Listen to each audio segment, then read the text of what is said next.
Adding a solar water heating system during new home construction is one of the most cost-effective ways to cut domestic water heating energy use. Start by choosing the collector type that matches your climate and roof. For colder climates, consider evacuated tube collectors because they retain heat better and pair well with closed-loop antifreeze systems.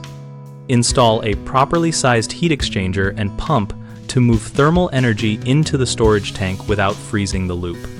In milder climates, a quality flat plate collector can be less expensive and still deliver strong seasonal performance if installed with a three-way controller that prioritizes solar gain before backup heat engages.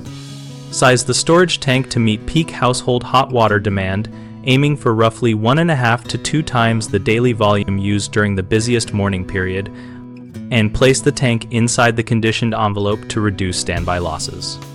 Integrate a reliable backup heater that can be gas, electric, or hydronic so occupants never run out of hot water during extended cloudy periods, and configure the control logic to prioritize solar heat and only call the backup when tank temperature drops below the set point.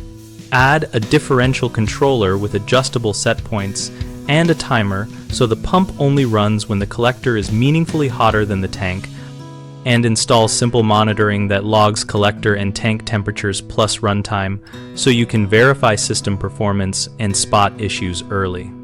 The 3 most common problems are undersizing, freezing damage, and poor control logic. Undersizing the collector array or storage tank leads to frequent reliance on backup heat, so calculate household peak usage and oversize modestly to match morning demand. If you are unsure, size up rather than down. Freezing and heat transfer fluid degradation cause leaks and loss of performance in cold climates. So use a closed-loop antifreeze mixture with appropriate non-corrosive inhibitors and annual fluid checks to maintain freeze protection. Finally, poorly tuned controllers and excessive pump runtime waste electricity and shorten component life, so set differential on and off thresholds carefully, enable night lockouts when appropriate, and test that the pump only runs when there is useful thermal gain. Our site, bighomeprojects.com, connects homeowners planning upgrades with local contractors and offers a discussion community where people share real-world experiences about solar water heating installations. We help contractors find project leads and homeowners explore options, ask questions, and learn from peers and pros in the community.